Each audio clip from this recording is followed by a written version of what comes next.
Answer the questions. Why did Hatshepsut represent herself as a male pharaoh? If you look to the statue here in front of us, you would immediately realize that you're standing in front of a statue of a male thing, male. Because he's completely masculine, showing huge muscles when it comes to the shoulders, abdomen, very tight abdomen muscles on, the legs, and he's a pharaoh. Because he's actually presented with all signs of royalty, wearing the nemesis headdress, false royal beard, shinder, royal kilt, and represented left leg stepped forward, which is the normal posture of any male king. So when you look to the statue, you see in front of you a male king from the new king. However, when you look closely to the facial features, you're going to see that the artist showed some feminine touch to the facial features of the statue, adding or using curved, rounded lines to add the feminine touch to the facial features of the male statue or of the masculine statue.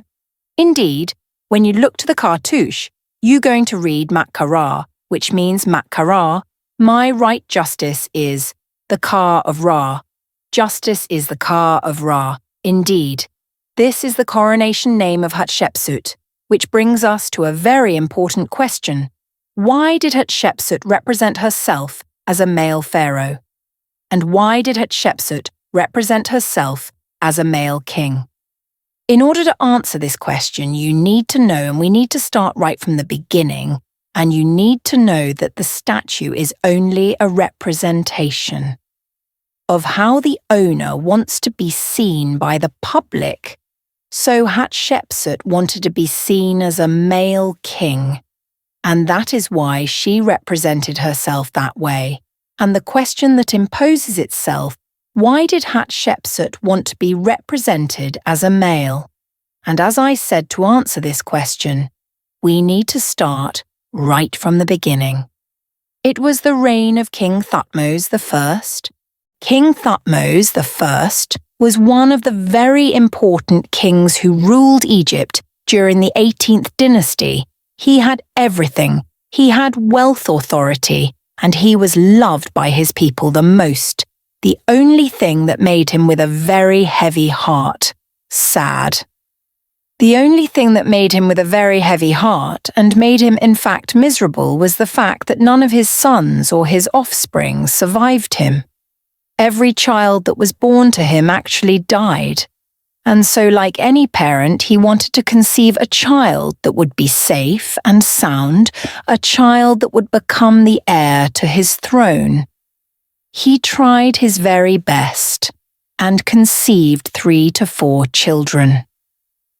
One of them survived, and so he prayed days and nights that his wife Queen Ahmose would be able to conceive for him a child that would be safe, sound, that would grow in front of his bare eyes would, and that would become the heir to his throne.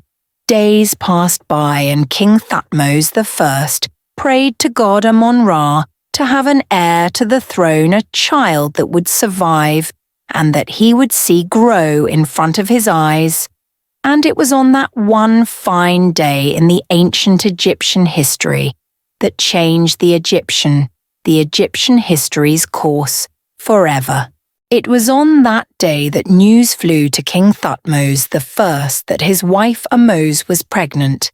He couldn't believe himself from happiness, as god Amen-Ra has accepted and fulfilled his dream, hoping that this child that is going to be soon born is going to be safe, sound, and is going to teach him everything he knew to make him the best king ever to rule Egypt. Days passed by, and Ahmose is now in the last days of her pregnancy. Everyone is waiting anxiously for Ahmose to give birth, especially King Thutmose I. Okay. So as I was saying, days were passing by, and now Ahmose was in her last days of pregnancy. Everyone was waiting anxiously, especially King Thutmose I. And it was on that one fine day that everything changed forever. The guard came running in, sire, he said. Queen Ahmose is finally giving birth to Moses I. Couldn't believe his ears. Is it time now? The guard said, yes, sire. Thutmose I went dashing into the corridors of the palace hoping to see the newly born child. He's been waiting for a very long time, hoping that this child would be safe and sound and that he would grow to become the most fit king. He came dashing into the room where Thutmose was lying. The room was dark and dim. He came running in. Ahmose was weak after all she has given birth to the instant. Thutmose came and held his beautiful child, who was lying in the cradle.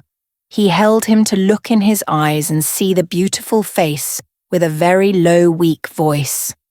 Ahmose said, sire, she's a girl. He did not pay any attention to what Ahmose said. In fact, he held the girl and looked into her eyes. And Ahmose had to repeat again, sire, she's a girl, Hatshepsut. I'm going to call her Hatshepsut, he said. Hatshepsut means, the one who's in front of the noble ladies. She's going to be the best. I'm going to teach her everything I learned.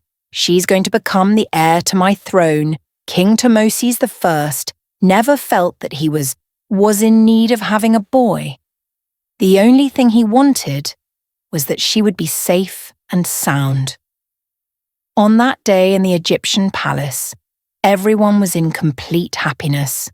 After all, Thutmose I was loved by all his people, and everyone was happy that the king they love is the happiest man alive. After all, he now has an heir to the throne. Music and cakes were distributed all over the country. Everyone was in utter happiness. As Hatshepsut was being born, days passed by and Hatshepsut grew bigger and happier. She was a child that was extremely intelligent, extremely, lively and extremely energetic. Everyone loved the little child that was running around the corridors of the palace, always running after her father. Hatshepsut grew every day. Every day she was loved by everyone in the palace. King Thutmose I loved her with all her heart. His heart, she was the shadow of her father. He taught her everything he knew, gave her everything that is to give to make her wiser, more intelligent, and capable young female. However, Thutmose I conceived from a concubine named Muntnofret, another child. His name was Prince Thutmose. Everyone thought that Thutmose I would have a change in heart after he conceived a male heir to the throne, a male child that everyone thought is going to become the new king of Upper and Lower Egypt, and that King Thutmose I will neglect Hatshepsut and give all his attention to his male son, Prince Thutmose. However, King Thutmose I was not like any other male. He was not like any other regular king. He continued to love Hatshepsut from the bottom of his heart, continued to support her educated. Zrania taught her everything he actually knew. Hatshepsut grew and grew into this very beautiful, intelligent young lady, and throughout the years of her youth, she dreamt of one thing, of becoming the king of Upper and Lower Egypt. After all, she was taught everything that could help her become the king. She was loved by everyone, the most intelligent in the palace, and in order to add to her status, her great-grandmother Ahmose Nefertari gave her what is known as the very important title of the great god's wife of him, which actually placed her at a very high religious status, which means that Hatshepsut now had all what it takes to become the king of Upper and Lower Egypt, young, intelligent, passionate, educated, knowledgeable with a high religious status. Everything was going towards Hatshepsut becoming the king, totally forgetting about her half-brother, Prince Thutmose, who was also in the picture, but she was always counting on her father to choose her to become the heir to his throne. Days passed by and King Thutmose I was growing older and older, and Hatshepsut was growing older and wiser. She knew that soon her father, her beloved and greatest supporter in the world, is going to die, as he was growing older and weaker, and King Thutmose I announced that he's going to choose the heir to his throne. Hatshepsut was daydreaming about this day since she was a child, the day that her father is going to choose her as the heir to his throne. Thutmose announced that it was on that day that he is going to choose the heir, and he called for Hatshepsut. Hatshepsut entered to see her father. "Sire, you asked for me." She said yes. "Hatshepsut, you know that today I'm going to choose my heir." "Yes, sire, and I'm waiting for your decision." Hatshepsut was waiting anxiously. "Lay wnaf McKenna, how my heart would be pounding. I'm waiting for my father's choice, the choice that I've been waiting and daydreaming about since I was only a child, to sit on the throne of Egypt and wear the double crown. After all, I'm capable of ruling the country."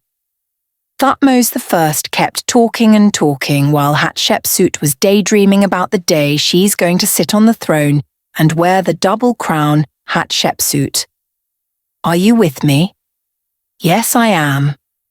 I'm telling you that I'm going to choose my heir today, and my heir is going to be you." Hatshepsut couldn't believe her ears. Finally, her dream is going to come true. She's going to become the king of Upper and Lower Egypt, just as she always wanted. Soon after he announced the heir, King Thutmose I was announced a dead king. Hatshepsut wept as King Thutmose I was her only and strong. Everyone wept.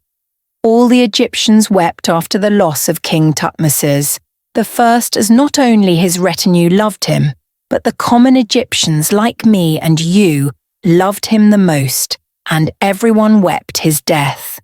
But looking at the bright side, Hatshepsut is now going to become the king, as her father promised.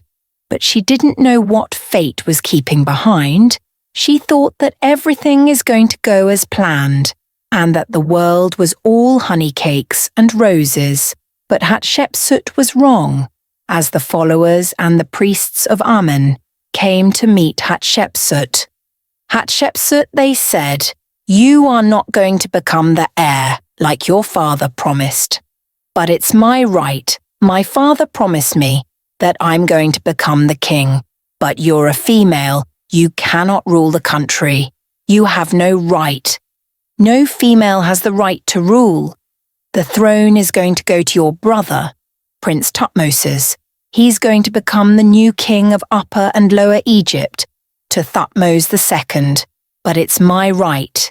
You cannot deprive me. I've been taught everything. I, that should be known to become the king. Hatshepsut, step aside.